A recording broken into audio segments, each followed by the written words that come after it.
Chainsaw Man's dating Denji arc, better known to some fans as being the Eternity Devil Returns arc, is not only one of the most consequential arcs of Chainsaw Man Part 2 that starts at chapter 112, but it is also an arc that has a lot of consequences because of all the moving pieces that are introduced in this arc that have later ramifications later on in the story. So the chapter opens up with Mitaka and Yoru looking at the shattered weapon on the ground, and Mitaka asking Yoru if she recognized the girl who stood in front of her and brought Yuko back to life and made her into a giant-sized version of herself. Yoru quickly says that she doesn't know her, which leads to Mitaka wondering if that girl could have potentially been the Justice Devil. However, before she can dig deeper into her thoughts, the girl in question appears to be standing with the other members of the Devil Hunters Club at her school, and the school council president, who is the head of the club, wastes no time recruiting Mitaka because he heard of how well she fought against Yuko. However, the president just made the biggest mistake of his life by claiming to be Chainsaw Man in front of Yoru when she asks him if he knows who Chainsaw Man is, and for whatever reason, he has a chainsaw cord on his chest, which is one, either likely a accessory that's added to him, or number two, this is literally the imposter Chainsaw Man that we saw in the last chapter, which that happens, that's absolutely crazy. Now, either way, since we know people are crazy about Chainsaw Man in this portion of the story, neither one seems crazy, but Yoru apparently has seen enough and moves past him right away, claiming to be busy. And when Mitaka asks her if she can really believe this man when he says he's Chainsaw Man, Yoru basically says the same thing that I did. He's got the cord, so he must be Chainsaw Man, which leads to Yoru threatening to kill Mitaka if she doesn't make her a stronger weapon. We see more growth from Mitaka as a character when she says that if only it was her, she'd have no problem enduring the situation she's in, but now that she's in danger other people because of Yoru, she can't have that on her conscience and will do whatever she needs to do in order to make a weapon for Yoru to kill Chainsaw Man. We then see Mitaka looking around from her apartment at the different people walking across the street, and we see just how easily we as humans can justify murder because Mitaka, as she's watching people, allows herself to be coaxed in by Yoru. However, Mitaka has a line that she won't cross when it comes to killing people or animals, like when Yoru suggests that she kills the cat that happened to wander by taking it in and making it a pet, and Mitaka then suggests killing a criminal instead, but Yoru reveals that this plan will not work. The reason's pretty simple, and it fits in what we've been told before. Guilt is a major component in needing to make a weapon that's powerful enough to kill Chainsaw Man, and it's for that reason there has to be an attachment. Mitaka can't kill someone and make them into a weapon if she can justify it in her mind, basically. In her mind, criminals are bad. Nobody will miss a bad person per se, at least based on her childish way of rationalizing things, which is an indirect mirror to Yoru, who has shown childish tendencies herself, but most importantly, it shows how dangerous a child making a contract with the devil can be, even if Mitaka herself isn't in the most enviable situation. It's then that Mitaka sees Denji picking up cigarette butts and place them into a bag. For a moment, Mitaka reflects on how Denji, he might be a loser, but at least he's a good person, and she's feeling very guilty for even plotting on who to murder. But our boy Denji showed that he isn't just horny, he's also someone who knows how to make a quick dollar, because he's taking the cigarette butts, he's breaking them apart, he's pouring the remains into paper, he's rolling them up, and he's reselling the cigarettes to homeless people, telling them that they're American cigarettes, which I can't knock the hustle. That's pretty nice right there. And if you look at that roll-up game, Denji doing the damn thing right there. It's then that Yoru tells Mitaka that he might not be a bad person who deserves to die, but if Mitaka wants her body back, he's good enough that she can use him to make a weapon, which basically means that Yoru heard Mitaka's thoughts about how Denji wasn't deserving to die, and this is going to be a good enough of a guilt to make me a shiny new weapon, is basically the line of thinking that Yoru had here, which is very cold-blooded, and it's ironic because she's trying to use Denji to make a weapon to kill Chainsaw Man, who she doesn't actually know is Denji. Wow. The dramatic irony here was absolutely brilliant because it's setting up tension for us as readers. It's then that the moment that so many of us have waited on has finally happened. Mitaka and Denji meet again, and Mitaka asks Denji out on a date. The irony here is that Yoru first tried to use this idea of a romantic relationship to make weapons in the past, and now Mitaka seems to be diving into this concept by going on a date with Denji, maybe getting a little too attached to him in the future, and she plans to kill him. Denji has had the worst luck in that regard. The man finally got a date, but the girl is planning to use him, which in a weird way, he's kind of fallen victim to what happens with a lot of guys in the real world, where they take a girl out on a date, the girl has no intention of hooking up with him and basically sees him as a free meal, but in this case, she's using him to get a free weapon, which Denji, hey, it happens, bruh. Now, this is really sad when you think about it, because this is one of those moments where Denji really has everything going against him. Like, eventually, Mitaka is going to learn that Yuko was seemingly killed by Chainsaw Man, and right now, there's no word in the story that this mysterious girl who we know later on is called Fami and Yoru all have a connection to Makima, Denji's worst nightmare. And now you have a fake Chainsaw Man who is running around because you have someone who has a ripcord on his chest, and you can't tell whether or not, hey, does this guy have devil powers, or does this guy potentially just come across as a Chainsaw Man fanboy? And it makes you look at all these characters differently, and most importantly, it makes you look at Yoshida, because you realize that Yoshida is having to wade through a lot of different things. He's got ulterior motives that he isn't really sharing with the audience right now. Yoru and Mitaka, that relationship is getting more complicated by the second, and you can just see that even though Denji really hasn't progressed through dealing with this trauma, everyone around him, they have their own ulterior motives, and this is something to keep your eyes on as we move further on into the Chainsaw Man story, especially as we start getting closer and closer to the Eternity Devil showing back up, because the themes of everyone using Denji and Denji being treated like a dog and constantly being dehumanized, it's going to make you look at all these people that are using Denji and the potential feelings that Mitaka is starting to feel this early on in the story. It's going to make you look at everything a whole lot differently, because what we're seeing here isn't necessarily the same thing what we've always seen, where Denji's just blindly being used. Things are not as black and white here. It's not like, say, with Makima, where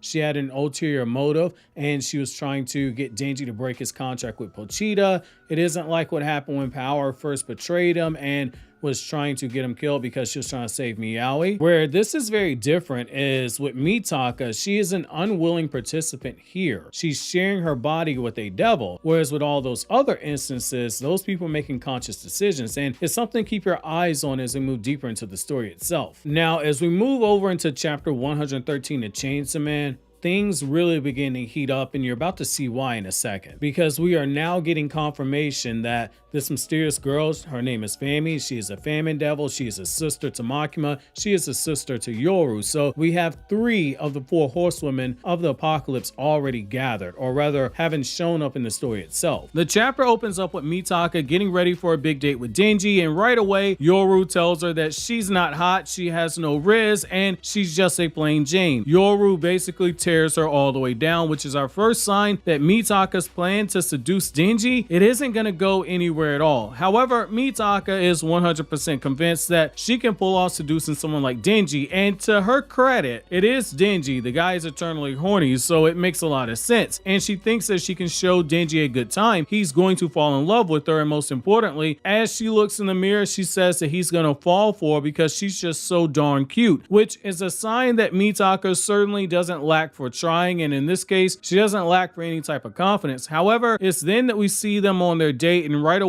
you can tell things are not going well at all. Mitaka is talking so much that for a moment I thought I was reading a Hunter x Hunter or Jujutsu Kaisen chapter, series that I both love, but they have a ton of text at times, and Fujimoto had Mitaka drop a ton of info in this chapter. Apparently Mitaka has been going to read up on all the different animals at the aquarium and getting all these random facts and information, and she's planned out how long they're going to spend at each and every exhibit down to the very last minute, and our boy Denji is just dead set on seeing a penguin because he's never seen one before. However, Mitaka continues to explain more about the various animals that they're looking at, and it's here that we see that Yoru's worries were correct. Mitaka has absolutely no idea what it means to be attractive as a woman in the eyes of a man, and she's failing horribly, whereas Makima, Himeno, Reze, they each knew how to seduce. Mitaka is just a lost cause. Based on the various expressions that Denji's making in this chapter, you can tell the guy's just thinking, will you just shut up in his head? But ironically, it's actually Mitaka who tells him to shut up first. It's then that we see Denji leave, and Yoru appears next to Mitaka, telling her that she needs to either go after Denji or she needs to realize that Mitaka is just boring, which leads to Mitaka getting really offended, and she's dead set on thinking that Denji's just too stupid to understand what she's saying, and she tells Yoru Yoru that, hey, you're a devil, so you can't understand and appreciate this information, which is then what causes the famine devil, Fami, to show up and reveal that she's the big sister to the war devil. It kind of confirms the suspicion I had a while back that based off of Yoru's childish antics and how she was acting and how she stated that bullying exists in the devil world, this kind of confirms my thoughts that Yoru was the weakest of the four horsemen of devils because Fami basically blows her off. Speaking of, now that we've seen her for a few chapters now, those earrings, those are a red flag, but those earrings look a lot like the ripcord that's on the chainsaw devil, which makes me think this might have actually been something that she's keeping as a trophy, since we know that the chainsaw devil has been killed at times in the past and it was nearly killed in the battle with the four horsemen of devils before. So her being a four horsemen of devil, this makes a lot of sense that those earrings are actually trophies from the past fights with the chainsaw devil. Now, getting back to the chapter itself, when Fami confronts Mitaka, she tells her, you're not going to be able to turn Denji into a weapon because you have a heart and you have strong morals. It's then that Yoru tries to warn Mitaka about the famine devil, but both of them suddenly vanish, leaving Mitaka alone in the aquarium. This leads to Fami speaking to her from the outside, saying that she's taken Yoru outside with her and she's created a scenario where she's going to be able to make Mitaka throw out her morality in the process, and so she can turn Denji into a weapon. And right on time, Denji shows up stating that they have an emergency on their hands. Denji states that no matter how far down he walks down the hallway, he's unable to get out, and it leads to him saying that a certain pain in the butt must have got out of hell. And as he and Mitaka look down the endless hallway, you can see exactly what Denji's thinking. Now, Denji, in my opinion, is talking about the Eternity Devil, and he wouldn't be wrong for making that assumption. By now, if you're an anime-only viewer or you're somebody who watched the anime and just sped read in order to get up to the current chapters, you all remember the chapter / episode where the Eternity Devil had everybody stuck on the 8th floor. So it makes a lot of sense that Denji jumped to this conclusion. However, I think the more interesting thing here that Fujimoto is really trying to hammer home for us as readers is that even though Mitaka has ulterior motives here with Denji, she is ultimately a lot like him. They are both being used and both of them don't really have a say in what's going on. Whereas with Denji, when he's been used in the past, it's been people willingly manipulating him. It's implied that Nayuta is manipulating him right now. It's one of those things where there's a lot of similarities with these two and your heart just breaks because you know that this is not going to be a happy ending with these two characters. And that's what's ironic. They're going to spend a lot of time here with the Eternity Devil, so they should get closer, and yet they're getting closer and closer to being pulled away by the threads of destiny itself, and everything, even if Yoru doesn't want to admit it, is going towards her plan. Mitaka is starting to get an attachment to Denji, which is going to make him a very powerful weapon that Yoru is going to be itching to try to turn into a weapon. Now, with chapter 114 of Chainsman, the story is going to pick up exactly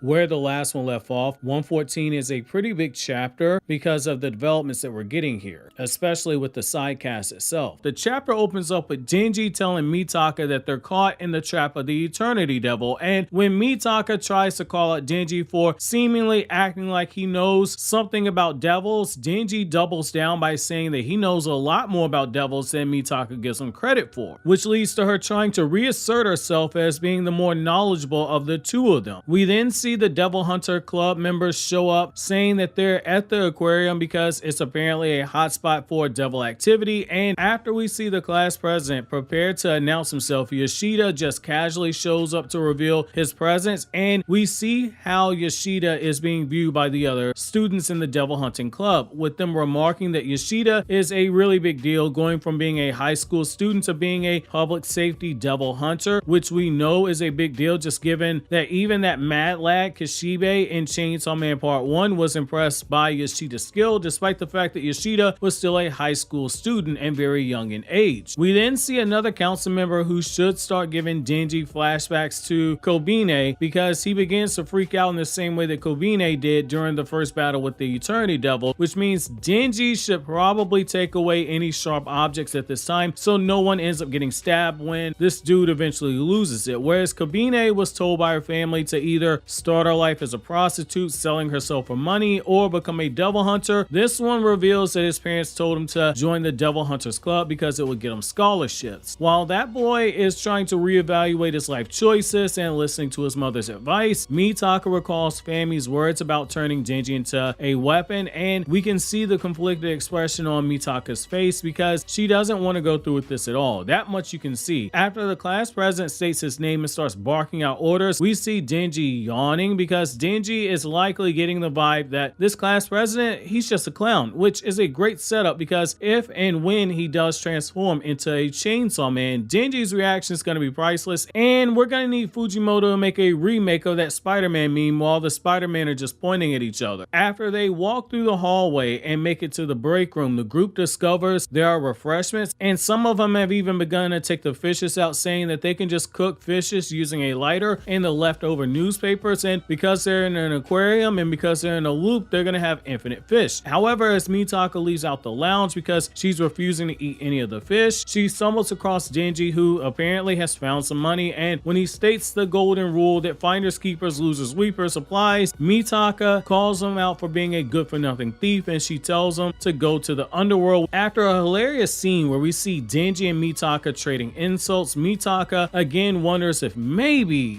just maybe she needs to turn Denji into a weapon, and she turns to ask Yoru for advice, which is huge because we see something I personally didn't think was going to be the case. Mitaka asking Yoru for her thoughts kind of opens up the door for the fact that Mitaka has gotten accustomed to Yoru. Dare I say it, in a sick and twisted way, she's actually gotten attached to her. That panel where Mitaka's standing alone in the hallway looking for Yoru, it speaks volumes because it really shows that Mitaka feels like something's missing, especially when we see her facial expressions change in the next page, but maybe that's just me. When Mitaka discovers that she has a flip phone, she holds up the cell phone trying to get service because if they can get service, then they'll be able to contact the devil hunters on the outside world in order to get them to help them out. With Mitaka, she ends up losing her balance and she breaks the flip phone in half. This leads to the class president sharing his dislike for the outcome of what Mitaka has just done, and we see that sweaty, terrified expression on Mitaka in the process, which leads to her sitting outside in the hallway with her head lowered after getting torn down in the process, which makes you wonder if this won't be a setup for her turning someone other than Denji into a weapon, or potentially turning that cell phone into a weapon, which we'll touch on shortly. So look, this chapter, it was a slower chapter, but there was some good here when you unpack what we got. Everything was deliberate. Asa opened up the chapter being verbally tearing down Denji and Denji holding his ground. It was a good foreshadow for that moment where Asa learns that there's more to Denji and meets the eye. The boy, he's a walking red herring. Just when you think you have him figured out, you see something that you realize is just a distraction from the truth. He looks like an idiot, he acts like an idiot, but he's probably the most experienced person when it comes to fighting devils to anyone in that aquarium right now. He's probably doing the absolute most to end the situation with the Eternity Devil, and he's definitely got the most experience when it comes to fighting the Eternity Devil because he's actually killed the Eternity Devil. The other thing in this chapter that it did do is it introduces Iseumi as being downright unlikable. Like, it's already bad enough that he's the fake Chainsaw Man, so we automatically don't like him because how dare he try to steal Denji's Riz by claiming to be a Chainsaw Man, even though he technically is a Chainsaw Man, but he's not the Chainsaw Man because the Chainsaw Man is actually Denji.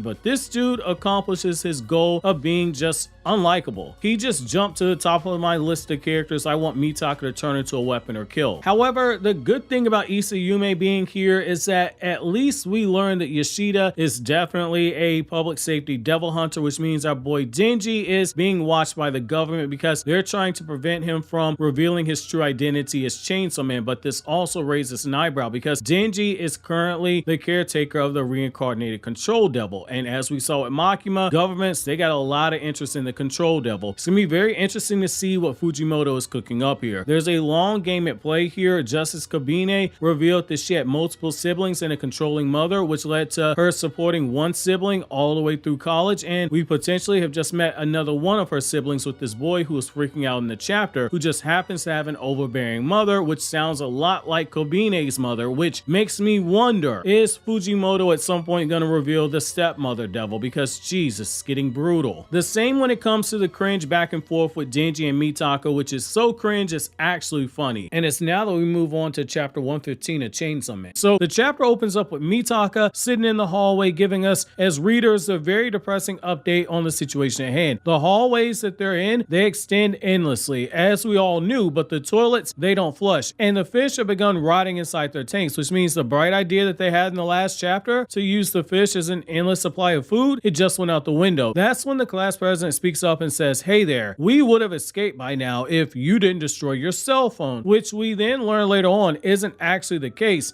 And Mitaka then shoots back by saying, "But you're Chainsaw Man, so do something." And that's when we learn the truth. We've all been misled as readers into thinking that he was the second Chainsaw Man. However, the truth is that the class president, he's a fraud. Remember that ripcord on his chest that he proudly showed off? Well, it's a surgical implant, and this guy is just a major Chainsaw Man fanboy. Nothing more, nothing less. The exact same type of person that Mitaka revealed that she hated when she first met Denji on the rooftop, and she thought that Denji was just a Chainsaw Man fanboy. That leads to a scene where after he begins laughing in hysterics, he then reveals that he's just a crybaby and begins screaming for Chainsaw Man to save them. And on the other end of the aquarium, we have Yoshida with a smug look on his face telling Denji, "Hey, that's your cue. Go ahead and save us, hero." This leads to Denji saying, "I might have been able to kill this devil before, but this time is different. It came directly at him last time, but this time the Eternity Devil is hiding," which leads me to believe that we might be seeing a small tweak here in the Eternity Devil. Either it's a huge coincidence that it's just hiding, or it's literally hiding because it somehow remembers Denji. And if that's the truth, then that means it might have some of his memories, or it might just have some of the instincts to stay away from Denji. Anyway, Yoshida then reveals that he has a cell phone as well, but there's no point in trying to use it because there's no signal in this location. We get another depressing update that all the others in their group appear to have given up, and even Yoshida has come into grips with the fact that he might actually die. And he makes a joke that maybe the Chainsaw Man might be able to eat the Death Devil for them, which that's huge because we now have confirmation there is indeed a Death Devil. While this might have just been a joke by Yoshida, there's no way that Fujimoto just casually drops the final name of the last of the four horsemen in this chapter like this. This is clearly long-term booking. Now, the only question is, do we actually see the Death Devil in part 2 of Chainsaw Man, or is the Death Devil going to be held out for a later period in time? Meanwhile, Denji, being the gentleman that he is, he checks on Mitaka, who confesses that she's utterly famished, and when Denji tells her, "Hey, just eat one of the fishes," Mitaka maintains her stubbornness by refusing to eat any of the fish. Mitaka then continues to show she has more layers to her character by saying that she feels guilty over inviting Denji out on a date because it's her fault that Denji's caught up in this mess that they find themselves inside of. She even goes as far as to say that she feels guilty for her goal of trying to turn him into a weapon. And what I like here is how Fujimoto uses the paneling to convey these emotions, because at first when she's speaking to Denji, her face is covered up, hiding in shame. But as she begins to open up, she lifts her head and turns it away from Denji when she confesses her deception. Then her eyes are shown looking away from him as she says she just can't bring herself to do it. Then her eyes lower as she says it isn't because she doesn't have the guts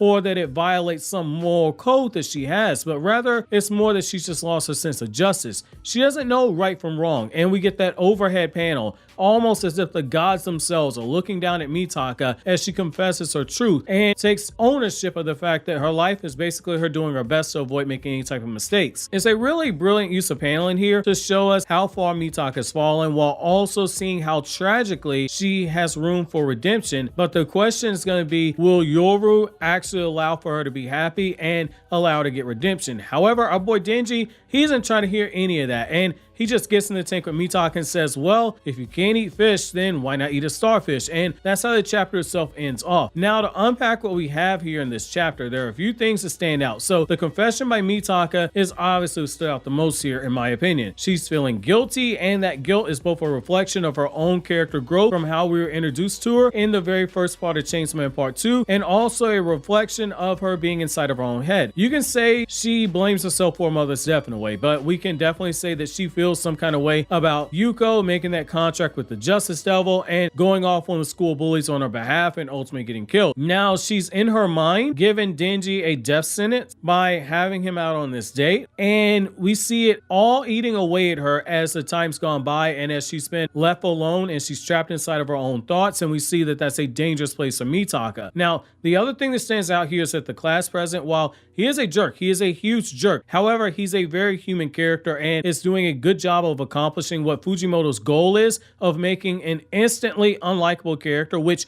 mission accomplished by having him spew anger towards Mitaka for not being able to escape the situation they find themselves in, while also showcasing the humanity for his character in one of two ways. The first is the aforementioned blame of Mitaka, because it's just human nature to seek blame for others when you're in a dire situation like this, even if it isn't the most logical thing to do, because when human emotions involved, there is no logic in most cases. It's fear and it's desperation that we're seeing, and those two are extremely dangerous emotions to feel. What we're seeing here is a very deliberate attempt to try and humanize more of the characters around Denji as they're in this situation. The last time we saw them with the Eternity Devil, it was a bunch of devil hunters there. Now you got some regular teenage kids there, and we're also watching as Mitaka is beginning to start showing a deeper connection with Denji, and it's just Fujimoto just buttering us up before he eventually sticks the knife in our hearts. But there's still a ways to go before we get to that moment. And it's going to be at this point that we're going to start moving closer and closer towards that confrontation with the Eternity Devil, but not before things heat up and get a little bit more interesting. Because what Fujimoto is doing is he's adding more layers to the relationship of Denji and Mitaka, and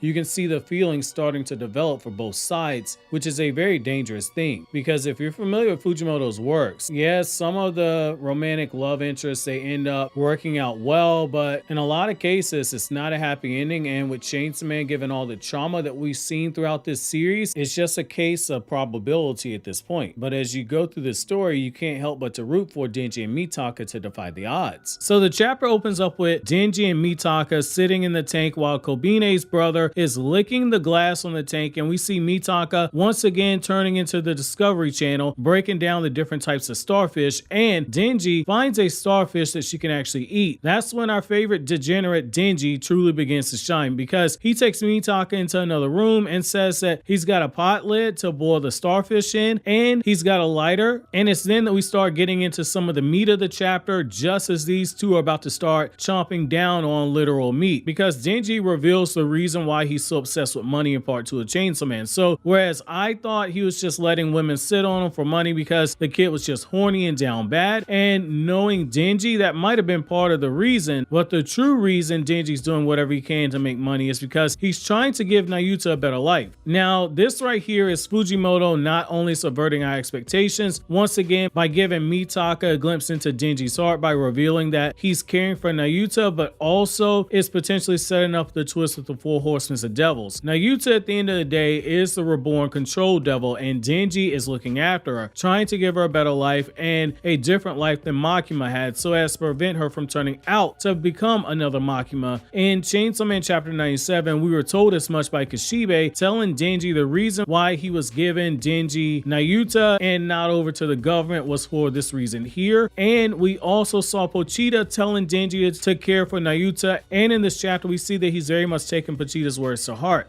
with Denji already thinking about her future. Denji is emotionally invested in her. Now we have two of the Four Horsemen of Devil introduced in part 2 of the story, with Fami and Yoru in the story, and he appears to be getting closer to Mitaka. At this point, you're either hoping Fujimoto doesn't rip out Denji's heart, or if he does rip out the heart, you're hoping that Nayuta sides with Denji, win the issue with the other horsemen, or rather horsewomen, since the theme appears to all women, once that actually comes into the story as a main conflict. You can tell Mitaka hears Denji's story and his reasoning, and just by the look on her face, in particular the eyes, there's emotion building up inside of her. Denji isn't nowhere near as bad as she initially thought, and even when she tried to rationalize on how to turn him into a weapon a few chapters ago, and they had their brief spats here or there, this changes all of that. Denji, out of all the people she considered turning into a weapon, is proving himself to have potentially the best heart out of all of them, despite all of his unfavorable personality traits. It's then we see Fujimoto back at work with some great use of paneling here. It's just Denji and Mitaka opening up the starfish in order to eat them, but there's so much good going on here. The first thing that might be a stroke of accidental brilliance, but when you look at the last page, when you see Denji and Mitaka in equal panel sizes, as he's talking about Nayuta, and the page directly following that when Denji is breaking bread, so to speak, with Mitaka by sharing food with her and sitting down with her as an equal, bonding with her, etc. accepting her. In chapter 97, Pochita says that the control devil always wanted to have an equal relationship with others, one that isn't based off of fear or manipulation, but something purely like family. In these panels, we see Denji given a similar panel size as Mitaka as they're eating together. It's small, but it goes a long way because it shows the unselfish side of Denji coming out to help someone else, the same way that he spoke of helping Nayuta, because we know based off of his reaction, Denji is not a fan of how the starfish tasted. That makes the whole thing with equal really and truly hit home as much as it does, because while Mitaka isn't somebody that has that connection to the control devil per se, Denji's still applying the same things that he would have applied with someone like Nayuta. So I thought that that was nice right there. Now, the other thing here is that Mitaka's eyes are just so well done here. There's so much that you can gather from her in this moment before she even speaks. The way she looks down apprehensive, the way that the eyes are lighter and wider as she lifts the starfish up to her mouth and begins to bite into it, then how she closes one eye, and then in the next panel it shows half her face before she says it's not enough. It's great paneling here. That one panel right before she says it's not enough, it really grabbed my attention. Half of Mitaka's face isn't showing, just as half of Mitaka isn't there because Yoru is gone. She says it's not enough. Fami, the famine devil, wanted to cause hunger to push her towards making a weapon, and we see Mitaka reach a point where she throws away her views on fish to be willing to eat them. She's crossing lines that she might not have crossed before, like we see her going through collecting money that doesn't belong to her with Denji. It's a great escalation here when you look at all of this, from the fish to the stealing to the way that she's bonding with Denji. You're seeing those lines slowly begin to blur. Maybe not in the way that Fami intended, but they're blurring nonetheless. However, hidden beneath all that playful banner that we get with Mitaka and Denji, it's more foreshadow. Mitaka moving away from her position to not eat fish foreshadows her trying to make a weapon with the aquarium at the end of the chapter, which this should be the first time that she's made a weapon without Yoru prompting her, if I'm not mistaken. Also, the banter back and forth was clearly a nod towards the future plot that we have to address, which is going to be the Blood Devil returning at some point in the story, because Denji obviously compared Mitaka to power when Mitaka began with those loud boasts of hers and the pointing and the over-the-top actions. Not to say that I expect Denji to meet the reincarnated Blood Devil anytime soon. That's clearly some long-term booking because we know he has to keep his promise to power, but I do think that Fujimoto is nodding towards the readers to say, trust me, I haven't forgotten that huge plot point from the end of part 1. In fact, Fujimoto was clearly pulling on that Denji and power relationship to hit readers with a bit of nostalgia. When we see the two of them running around the aquarium collecting money and laughing it up, it's doing two things. It's bringing together two people who a few chapters ago, if you told any of us they would have passed the vibe check, we'd be screaming cap right now. But now there's chemistry there, and we even see Mitaka blushing when she looks over at Denji, and we see Denji grinning that wicked grin of his, which is the second thing here. Denji looks like the old Denji here. It's only for brief moments, but he's got that goofy look I remember from part 1 when he was around Aki and power. However, the horny side of Denji is still there and very much in effect, because when Mitaka says that she offers to do anything for the money that they collected, Denji doesn't hesitate to give it over, which makes me wonder, do Denji and Mitaka have the same definition of anything? The chapter ends off with Mitaka trying to make an aquarium spear by offering to buy the aquarium with the 1 million yen that she's collected and touching the glass. Look, this chapter clearly foreshadowed and showed the bond between Mitaka and Denji deepening to a point where I don't think any of us would be shocked if they become lovers in some portion of the story, but with a chapter as wholesome and feel good in nature as this one, to a point where you think like, oh, Chainsaw Man's becoming a rom-com, you can't help but feel like there's a knife floating in the blind spot that you won't see until it's too late. Like, look at the irony here, in particular the dramatic irony that we have as an audience, because we know stuff that the characters in universe don't. These two, they're clearly vibing together, they're bonding. Mitaka shares her body with Yoru, who is the war devil, who also wants to kill Denji, who is the Chainsaw Man. This is not going to end well. This is Fujimoto clearly getting ready to rip our hearts out at some point in the story. Just comes down to how soon is he going to do it. The fact that Yoru wants Mitaka to turn Denji into a weapon so she can kill Chainsaw Man is another thing to factor in. But for now, as we're getting the last few layers set up for the confrontation with the Eternity Devil, it's just one of those things where we have to appreciate that Fujimoto, being the film buff that he is incorporating elements of what you would see in a rom-com, even though we know that's not the direction that the story's ultimately going to take us into. But this was very much important for the development of of Mitaka's character as well as for Denji's character. Now with Chainsaw Man chapter 117, Fujimoto just comes right in, gives us a lot that we have to discuss here, and it's not just because of cliffhanger, but it's also because we're once again seeing the theme of Denji getting used by the women that he is catching feelings for. The chapter opens up where the last one left off, where Denji's taking the moment to realize that he looks like a bit of a simp by just blindly obeying Mitaka, and he curses himself for mindlessly obeying Mitaka. And as he struggles with his inner horny to claim whatever request that he has that Mitaka has to comply with, Denji sees the one thing he's always wanted to see. He sees a penguin, and that's our first sign that this chapter is going to rip our hearts out, because he finally gets to see his wish of seeing a penguin up close and personal, and he even gets to hold a penguin, because all of a sudden the entire aquarium is gone and they're back standing in the middle of the street. You see Denji getting all attached, he's smiling ear to ear because he's holding the penguin. However, that's where we see the darker turn come into play here. Mitaka's shown holding the aquarium sword, and she's battling the Eternity Devil that was working for the Famine Devil, and the Eternity Devil shouting that that's not enough to buy the aquarium and that this wasn't part of the deal that it made with the Famine Devil, which lets us know right away that there's an even larger end game in play here. Just before Mitaka gets crushed by the Eternity Devil, Yoshida steps in, super overconfident as he always is, and he's wrecking havoc. He's got the fight under control, and he even tells the devil that the sky looks a lot nicer to him now because he knows how to cherish these things more now that he's out that aquarium, which means that Yoshida was legitimately at peace with dying when he spoke to Denji last, which means we got to start putting death flags for Yoshida in part 2. However, as Mitaka has her eyes closed, Yoru takes back over, and that's where things really start to get out of hand here. After Yoru mocks Mitaka for guilt in making a weapon out of the aquarium, Yoru immediately starts flexing her power. She's spinning that spear like it's nothing, and in one throw of the spear, she destroys the devil in a panel that's too gruesome for me to show given YouTube's new rules on violence in videos. In the aftermath of this, we see Yoru smiling as the blood's raining down around her, and while everyone is shocked, we see the class president has seemingly put 2 and 2 together, saying that Mitaka's power is, but we never see him finish his thought. Meanwhile, Denji is out here hugging the penguin so hard that at this point, I'm sure he's already given the penguin a name. Only Denji could be so pure and innocent while all this chaos is going on in the background. Meanwhile, we have foreshadowing because we see Yoshida looking up at Fami, and that eye contact is screaming that Yoshida just told Fami, yo, you're on notice right now. While the penguin is taken back to one of the workers, we see Denji being the gentleman that he is and walking Mitaka back home, and we see more of their awkward conversation take place. For a short moment, you're thinking Denji has no riz, but this man finally lets his balls drop and he asks Mitaka out on a date, and he's taking the lead here, and he's telling her that this time he'll show her how to have a real date, an awesome date, because he suddenly got all this experience, which we all know is cap. And when Mitaka smiles that smile of hers, that's when the heartbreak happens. Yoru steps in and she says that Mitaka's in love, and she knows it because their brains are connected, and when Mitaka starts blushing, it leads to Yoru taking over, telling Mitaka they can proceed with their plan to turn Denji into a weapon. What makes the next scene so brutal is that Denji is being patted on the head just like a dog. In the opening chapter, he said that he was going to stop being blindly obedient to people just like a dog is, but at the end of the chapter, he's back being treated like a dog with a pat on the head by someone who views him like so many others did in part 1, where he's not a person, he's an object, he's a tool, he's a dog to be used for their purposes. He's viewed as less than human. Now, I love that Mitaka's character, as we continue to chart her growth from chapter 1 of part 2 of the manga all the way up until now, has continued to grow. For me personally, it was hard for me to envision her as someone who could actually feel love for another person in the way that Yoru was implying that Mitaka was feeling for Denji because of how she initially came off. But now we've seen her come to this point only to watch Denji potentially be turned into a weapon right in front of her very eyes. Oh man, even if this fails, the damage is done here on so many different levels. Guilt from what she just led Denji into, and potentially Yoru realizing that she can't turn Denji into a weapon because there's something special about him, and she might actually be thinking back to Denji saying that he's the Chainsaw Man. This Chainsaw Man Part 2 rom-com that we've been getting the last couple of chapters between Denji and Mitaka, it looks like it's not going to end very well. Fujimoto literally came in here and said, this is why you can't have nice things. Like in the last chapter, Denji went as far as to say, you remind me of a friend friend, clearly talking about power. And there are moments where when the two are running around and they're looking at each other, I got vibes of Reze from part 1. And you can tell that there was definitely something there being built between Mitaka and Denji. In the literal next chapter, Fujimoto just burst through the door and asked all of us if we forgot who he was. This man was not going to write a happy ending like that, and it pains me to even say that because I want Denji to be happy. I got attached to him in part 1 of the story. What's also interesting about this chapter is that the Eternity Devil coming back in part 2, and though the appearance itself was brief, I kind of like this time around better than I actually liked the first time around. Sure, last time you had that super chaotic battle, you had people turning on each other, you had that famous Kobine freak out moment, but this time around the atmosphere just felt different. Maybe it's because I knew what to expect as a reader from the Eternity Devil, while also at the same time knowing that Fujimoto likes to subvert our expectations on the drop of a hat. The other thing about this chapter is that there's a clear setup between Yoshida and Fami going on here. This kind of feels like the early stages where Yoshida is catching on to Fami in the same way that Kishibe likely caught on to Makima early on off screen. There wasn't anything said between the two, but the glances are there, and it's our sign as readers that lets us know that Yoshida has clocked Fami and that this will be a future subplot that we need to keep our eyes on moving forward, which I can definitely say that when we get to that moment, it's pretty huge. Now with chapter 118 of Chainsaw Man, Fujimoto just flips everything that you might have been afraid of, with Yoru turning Denji into a weapon, and it just makes you look at everything now and go, oh god, Fujimoto is still cooking something.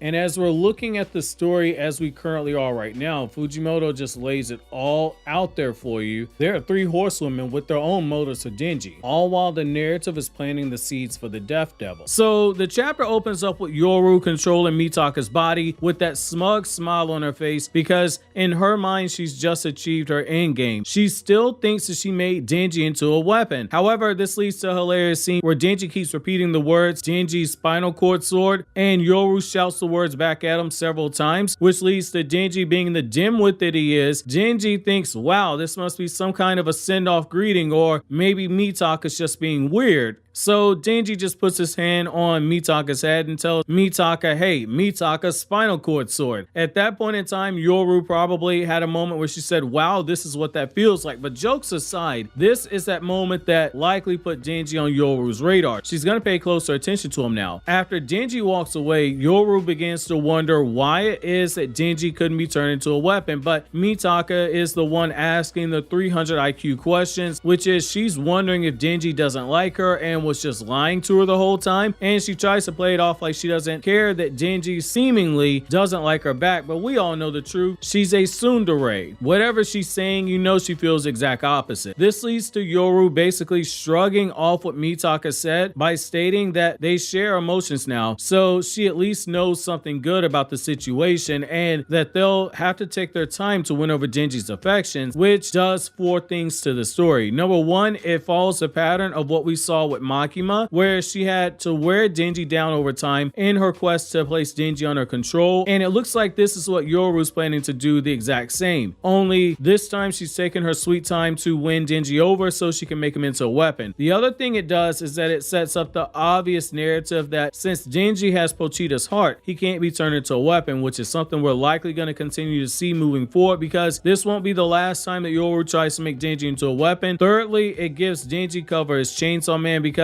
as Yoru said, her power can turn a boy into a weapon if that boy has fallen in love with Mitaka. In the future, if Denji still isn't turned into a weapon, Yoru isn't going to think, hey, this guy's the Chainsaw Man. She's going to be thinking, man, Mitaka really sucks at seducing people, which as we saw a couple of chapters ago with that word salad that she was spouting out, that's definitely going to be the case. And then lastly, at number 4, Denji might just have something special about him as a hybrid, because we've seen that devils don't exactly seem very fond of hybrids. In part 1 of Chainsaw Man, we saw devils complain about the blood of hybrids when they had to taste them, and Makima is the most notable exception to what we saw in Chainsaw Man part 1 when it comes to devils and devil hybrids having this weird connection where the powers don't work 100% on them. But Makima is one of the strongest characters in the series, so it does make sense, but even Makima needed the right conditions in order to try and control Denji. After Yoru goes to sleep on the bed, much to Mitaka's displeasure, since Yoru Yoru didn't take a bath before going to bed. We see Mitaka in deep reflection as she thinks over what happened with Denji, and she comes to the conclusion that Denji doesn't like her, and we get this great panel where we see her pissed off as she declares her hate for Denji, and on the opposite panel we see Denji with that goofy face of someone who you just can't bring yourself to hate. Denji starts making all these plans with Mitaka for their date, saying that they're gonna spend 2,000 yen in order to watch movies non-stop until 2 a.m., basically recreating that whole date that he had with Makima, and that leads to Mitaka being a total buzzkill by saying, hey, it's cheaper to just rent a movie. And when Denji asked her if she had a VCR, my bones ached a little bit, and I swear I got gray hairs on my face because it made me, as someone who grew up in the 90s, realize that some of you guys watching this video, you might be too young to even know what a VCR is. Congratulations, Fujimoto. In one panel, you made my entire body age 40 years. However, my corny jokes aside, this chapter does take a turn for the darker. It isn't just rom-com scenarios, because we learned that Nayuta does not play around at home with Denji. Anyone thinking that she was just going to be some sweet, lovable little girl that Denji was raising to be the opposite of Makima, Fujimoto just reminded you that this sweet little girl is still the reincarnated control devil. She's nothing to play around with. According to Denji, they have set house rules, and if Mitaka comes over and if she breaks them, it's not going to be Denji that's kicking her out. Breaking these rules, it's going to mean death. And once Denji says this, our favorite class president, who has the most punchable face ever, is shown eavesdropping, and he repeats what we just heard Denji saying to Mitaka, which means that Denji's date with Mitaka isn't just going to be him having a third wheel in the form of Nayuta being there physically or Yoru inside of Mitaka, but we might even see the class president make himself known, because as they say, curiosity kills the cat, and this fellow right here, he looks pretty feline right now. Fujimoto continues to use dramatic irony in a very excellent way by taking advantage of what we know about the series that someone like Mitaka doesn't know in universe. We know that she's about to meet the reincarnated control devil, and there's a chance that we see Yoru make that connection at some point in time. It does make things more interesting because it gives the reader more investment to notice how Mitaka navigates some of these pitfalls that we know are going to be waiting for. Now, with chapter 119 of Chainsaw Man, we are now reaching, at long last, the closing of the books on the Dating Denji arc. So the chapter opens up picking up exactly where the last one left off, where Denji's taking Mitaka home with him, and he starts laying out all the different ground rules while there. And at first you can't help but think that maybe these rules, they're just pretty standard stuff, like don't open the doors to any other apartment other than Denji's, or not opening the fridge. Things like that are just polite. And Mitaka even says that these are just standard things. Now the refrigerator one, that's a little odd if that applies to Denji, but Fujimoto then makes you think for a moment, maybe this is just Denji without any proper house training, because he did pretty much raise himself. So maybe Nayuta had to lay down some ground rules, like what you need to do when you have guests over, even though Denji did live with Aki and power back during the happier days of Chainsaw Man. However, as Denji and Mitaka are enjoying the movie, we get more foreshadowing that Nayuta is going to be a problem, and it's actually the first time in part 2 of Chainsaw Man that we see her full body. Previously, we'd only seen her when Denji was asleep at night, when Yuko got killed by the fake Chainsaw Man, where we see the top of her head when Denji is asleep, but this time we see her walking a pack of dogs, and Denji is warning Mitaka that Nayuta is a bit of a problem child. Fujimoto then takes things a step further by having comedic moments where it's meant to distract us from the coming calamity that's known as Nayuta, by having Denji show off that riz of his by saying, Mitaka, don't make out in front of me in front of Nayuta, and we see Mitaka revert back to her default factory settings by throwing a jab at Denji, first by saying she can't believe that Denji thinks that she likes him, to saying that she hates him, all while sweating nervously and blushing like crazy. Mitaka saying one thing, but we can obviously tell that's not exactly the truth. This leads to Mitaka once again lowering her guard to Denji, where she lets it slip that she doesn't want Denji to die, and she's in the same boat as him, where she has rules that she has to obey or she too will die, and she even goes as far as to warn Denji to stay away from her. However, Denji, being the guy that he is, he takes interest not in a girl who he thinks is cute, saying that she has rules she has to obey or else she'll die, but instead this man's more so focused on trying to figure out what it is he did wrong that turned off Mitaka. In short, Denji, the horny powers are starting to creep in. He's replaying the events of the date that he had with Mitaka in his head, and he's even wondering if maybe he does actually smell like wet dog, and if that's the reason why Mitaka doesn't like him, going so far far as to even ask her if dogs smell bad, which leads to Yoru taking over Mitaka's body and kissing Denji, which is very interesting timing on her part. Yoru and Mitaka, they're connected, so they share brains. Yoru knows that Mitaka does like Denji. However, she also knows she has to seduce Denji in order to turn him into a weapon, and she just happened to kiss him at the moment where Denji's emotions were on a scale from 1 to 10, a full-blown 10, while he was trying to figure out everything about Mitaka. We see Yoru with her hand on Denji's head, and I think in this moment Yoru was about to turn Denji into a weapon, but then we get that shot of Nayuta standing in that doorway, and Jesus, for a moment when you see that silhouette, she looks exactly like Makima. From the way her hair's on her shoulder to the lashes on her hip that are used to control the dogs, Fujimoto clearly took inspiration from one of Makima's most iconic moments where she had everyone in chains during the Control Devil arc, and he clearly used it as the final obscure shot of Nayuta before we see her in all of her glory. Whereas the first time we see her in the chapter, we can't make out the features of her, and there's darker shading while she's walking the dogs. In this shot, we can't see anything because there's all white around her during this time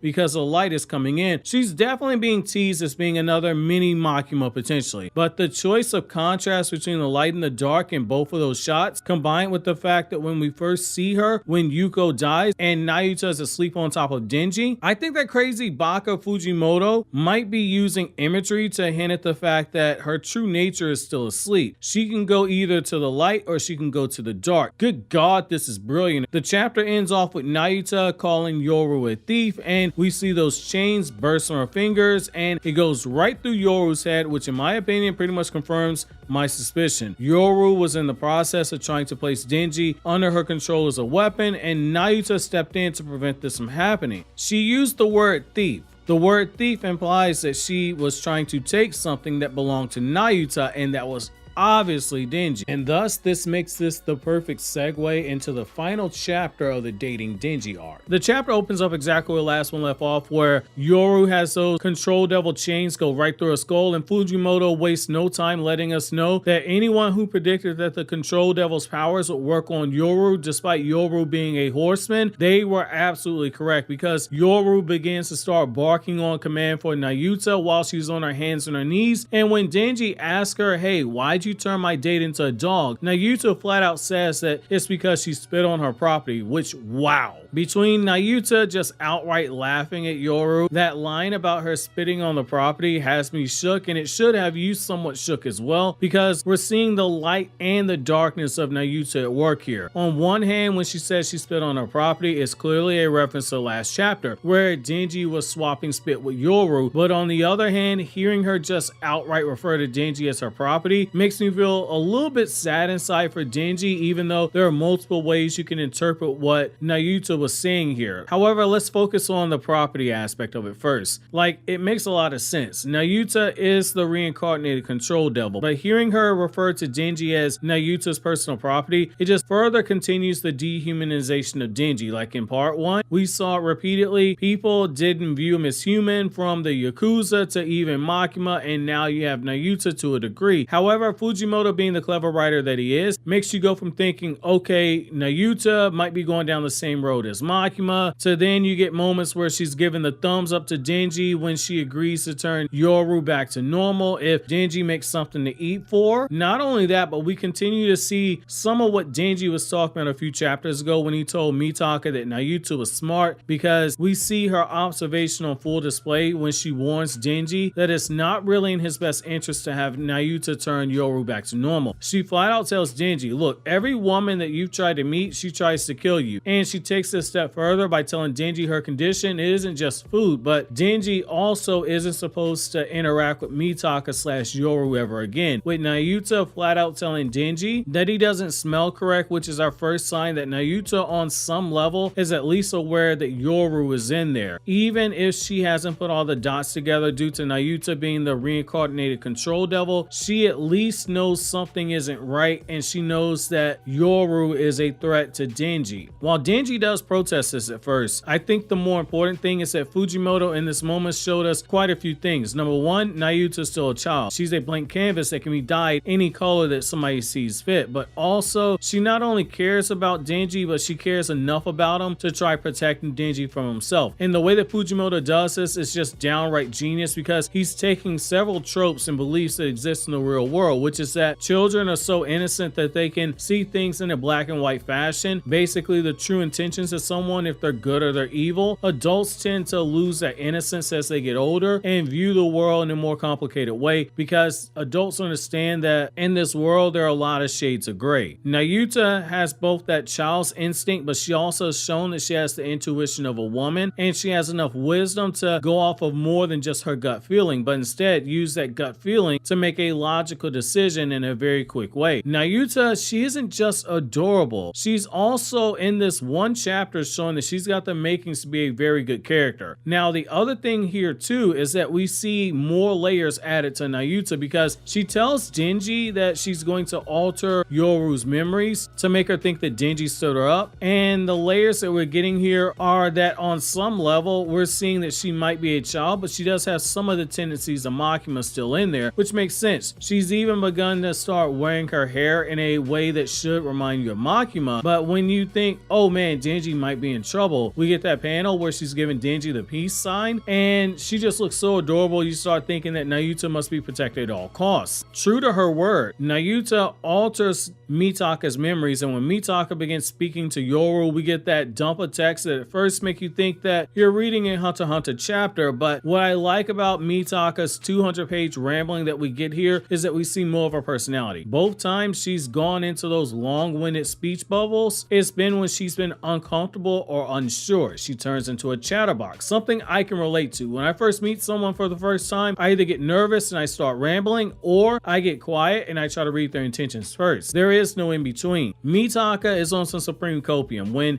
she tries to play it off like she isn't hurt by Denji not meeting her, and even Yoru's like, yeah, okay, you're full of cope right now. But the big thing here is that Mitaka and Yoru agree to go after another target, which is where our boy Yoshida shows up and asks Mitaka to keep him company right after she has a whole conversation with Yoru, and that's where the chapter ends off. And this is where the sheer brilliance of what we're seeing with the Dating Denji arc is. It's one of those arcs where the Eternity Devil was only there for a moment, and yet we're seeing that for Denji, this life that he's leading, everyone around him is still using him. And just when it seems like he's getting a sliver of his own happiness, all of a sudden, the people that are closest to him, whether it be a romantic love interest in Asa Mikata, or whether it be seemingly a friend like Yoshida, or most likely, like you see with Nayuta, they all view him at the end of the day as a tool or less than human or as property. And it just makes you wonder, are you ever going to see Denji truly happy? Does Denji get a happy ending, or is he just destined to suffer throughout Chainsman Part 2 the same way that he suffered through Chainsman Part 1? And that's what the brilliance of the Dating Denji arc is. In a way, everyone that is involved with Denji is dating Denji. Everyone's going through that filling out process to see exactly where they fit into Denji's life, and ultimately to see what resources they can suck out of him, because Denji is not a human being to them. And yet, the most heartbreaking thing about this is that the one person who might actually view Denji as being a human, Asa Mikata, not necessarily Nayuta, the person that he's raising, is the only one that sees Denji as just being Denji. And that's what makes the encounters of Mitaka and Denji in the Falling Devil arc so good, because their relationship is like that of a moth to a flame. You can't help but fly into it even though you know it's dangerous for you, which is made even more complicated when you factor in the presence of Yoshida. This link on the left side of the screen will take you to the Falling Devil arc when that video is uploaded.